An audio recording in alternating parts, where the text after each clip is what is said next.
ದ್ವಿಚಕ್ರ ವಾಹನ ಚಲಾಯಿಸುವಾಗ ಹೆಲ್ಮೆಟ್ ಧರಿಸದ ಕಾರಣಕ್ಕೆ ದಂಡ ವಿಧಿಸುವ ಬದಲು ನನಗೆ ಸಾರ್ವಜನಿಕವಾಗಿ ಅವಾಚ್ಯ ಶಬ್ದಗಳಿಂದ ನಿಂದಿಸಿ ಮೊಬೈಲ್ ಬಳಸುತ್ತಿರುವ ಸುಳ್ಳು ಆರೋಪವನ್ನು ಹೊರಿಸಿ ಅಕ್ರಮ ದಂಡ ವಸೂಲಿ ಮಾಡಿದ ಕುಮಟಾ ಪಿಎಸ್ಐ ಖಾದರ್ ಬಾಷಾ ವಿರುದ್ಧ ಯುವಕನೋರ್ವ ಎಸ್ಪಿ ಅವರಿಗೆ ದೂರು ಸಲ್ಲಿಸಿದ್ದಾರೆ.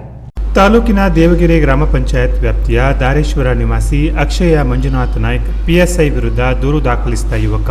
ಈತನು ಮೇ 8ರ ಸಂಜೆ 6:50 ಸುಮಾರಿಗೆ ಹೆಗಡೆ ಕ್ರಾಸ್ನಿಂದ ತನ್ನ ಮನೆಯಾದ ದಾರೇಶ್ವರ ಕಡೆಗೆ ತನ್ನ ದ್ವಿಚಕ್ರ ವಾಹನದಲ್ಲಿ ತೆರಳುತ್ತಿರುವಾಗ ಗಿಪ್ ಸರ್ಕಲ್ ಬಳಿ ನನ್ನ ಸ್ಕೂಟರ್ ತಡೆದ ಪಿಎಸ್ಐ ಖಾದರ್ ಬಾಷಾ ಅವರು ಸಾರ್ವಜನಿಕರ ಎದುರು ನನಗೆ ಅವಾಚ್ಯ ಶಬ್ದಗಳಿಂದ ಬೈದು ಅತ್ಯಂತ ಅವಮಾನಕಾರಿ ರೀತಿಯಲ್ಲಿ ದುರ್ವರ್ತನೆ ತೋರಿದ್ದಾರೆ.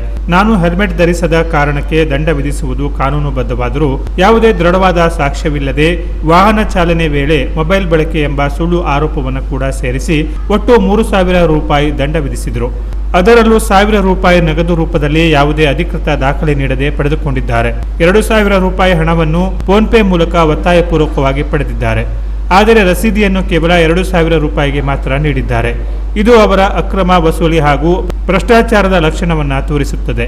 ಸಾರ್ವಜನಿಕರ ಮೇಲೆ ಸುಳ್ಳು ಆರೋಪಗಳನ್ನು ಮಾಡುವುದು, ಭಯ ಹುಟ್ಟಿಸುವುದು ಮತ್ತು ಅಧಿಕಾರ ದುರುಪಯೋಗ ಮಾಡುವುದು ಪೊಲೀಸ್ ಇಲಾಖೆಯ ಗೌರವಕ್ಕೆ ಧಕ್ಕೆ ತರುವಂತಾಗಿದೆ.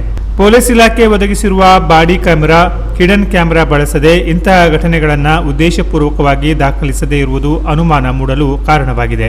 ಇದು ಅವರ ನಡೆನುಡಿಯಲ್ಲಿ ಪಾರದರ್ಶಕತೆ ಇಲ್ಲದಿರುವುದನ್ನು ತೋರಿಸುತ್ತದೆ. ಹಾಗಾಗಿ ಎಸ್ಪಿ ಅವರು ಈ ಬಗ್ಗೆ ಸೂಕ್ತ ತನಿಖೆ ನಡೆಸಿ ಅಧಿಕಾರ ದುರುಪಯೋಗ ಮಾಡಿಕೊಂಡ ಪೊಲೀಸ್ ಅಧಿಕಾರಿಯ ವಿರುದ್ಧ ಶಿಸ್ತು ಕ್ರಮ ಕೈಗೊಳ್ಳಬೇಕು. ಅಕ್ರಮವಾಗಿ ವಸೂಲಿ ಮಾಡಿದ 1,000 ರೂಪಾಯಿ ಹಣವನ್ನು ವಾಪಸ್ ಕೊಡಿಸಬೇಕು. ಇಂತಹ ಘಟನೆ ಮತ್ತೆ ಇನ್ಯಾವುದೇ ಸಾರ್ವಜನಿಕರಿಗೆ ಆಗದಂತೆ ಪೊಲೀಸ್ ಅಧಿಕಾರಿಗಳಿಗೆ ಕಟ್ಟುನಿಟ್ಟಿನ ಸೂಚನೆ ನೀಡಬೇಕು. ಈ ಬಗ್ಗೆ ಸೂಕ್ತ ಕ್ರಮವಾಗದಿದ್ದರೆ ಪೊಲೀಸ್ ಮೇಲಾಧಿಕಾರಿಗಳಿಗೆ ಮತ್ತು ಮಾನವ ಹಕ್ಕು ಆಯೋಗಕ್ಕೆ ದೂರು ಸಲ್ಲಿಸುವುದಾಗಿ ಅಕ್ಷಯ್ ಎಚ್ಚರಿಸಿದ್ದಾರೆ. Canara plus news, Kumta.